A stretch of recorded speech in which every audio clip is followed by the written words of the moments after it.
Hello friends, thanks for joining me today.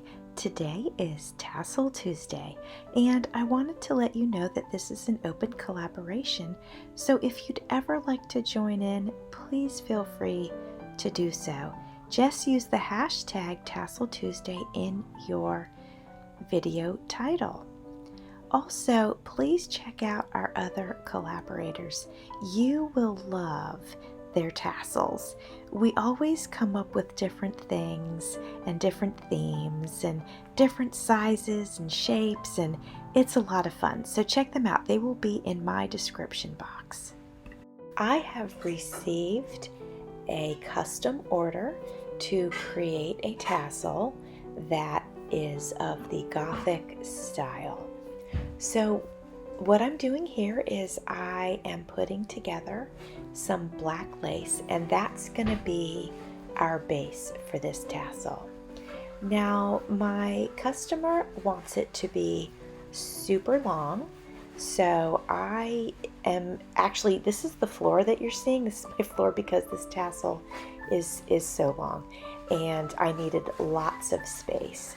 So I am putting it together on my floor.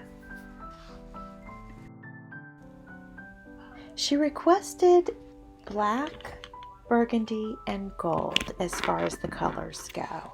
And so obviously the lace is black, and I've used 3 or 4 different styles of lace, and I have some burgundy ribbon that is about 1/2 inch wide, and then I also have some burgundy velvet ribbon which is about 1/4 inch wide. I'm also adding black and gold ribbon, and then here in this particular part of the video I'm adding gold rickrack. I've decided that I don't like the gold rickrack. It is not Gothic enough. It's just not the right thing for this tassel.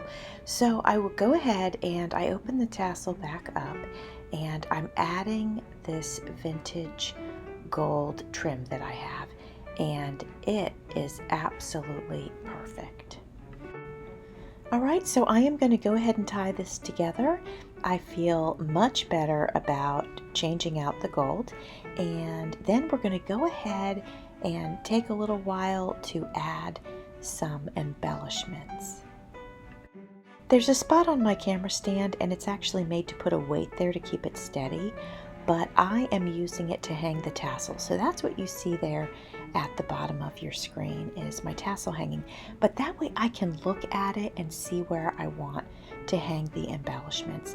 So I'm going through some of the items that I have and making some choices, and I have a silver watch and some black pieces. I have a bowl of beads, and then I have a container of charms.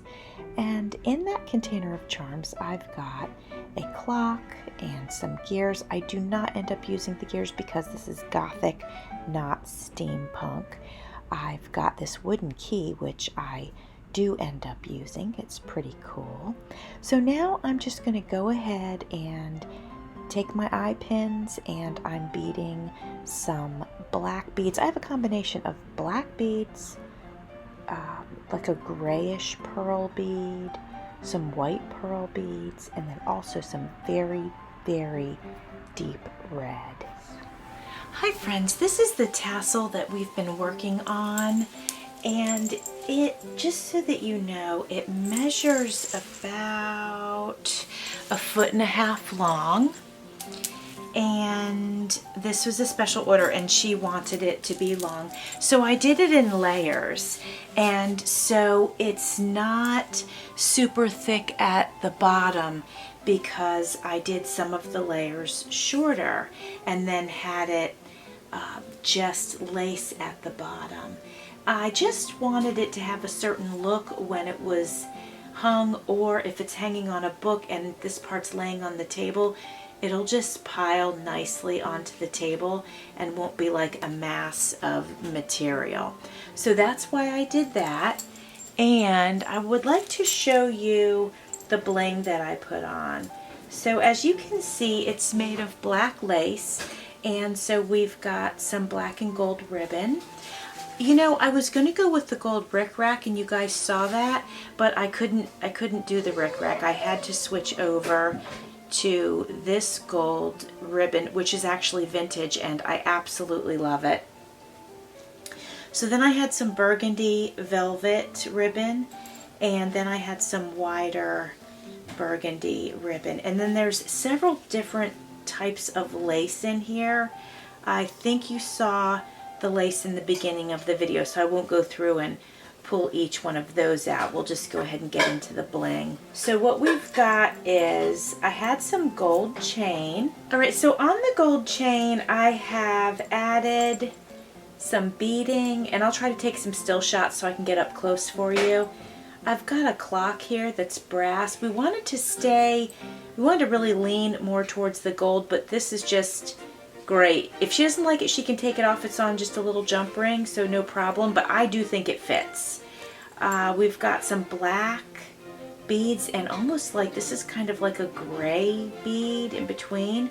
And then I had some really deep red glass beads, and I combined that with black on this one. And then some of the gray beading is here. And down here we have a wooden key, and I thought that looked pretty neat. So that's just on the main strand that goes in the front. And then over here a little bit onto the side, we have some pretty, more of that deep red, black, white. And then here's just a nice diamond shape. And then white, black, red. And then this red one is set inside of this deep kind of bronze colored, it's a charm or a bead. I don't know what we would call that, but anyway, it was, I guess it's a bead. And then we have the other, it's basically a mirror image of that, and it hangs next to it. And then on the back, I've got this one, which is the gray with the nice diamond, and then more of the gray, and then a red glass bead, very deep red. It matches this ribbon really nicely. So that's what we've got on that. And then just a little bit over on this side, which is kind of like the side of the tassel, I have black, white, gray, and then the red stone, and then more black, white, and gray. So that's, you know, it's full of goodies, and like I said, I'll get some still shots for you, and so you can get up close on the details, and I'll get some pictures of it hanging as well. I truly appreciate you being here. Thanks for watching. See you soon.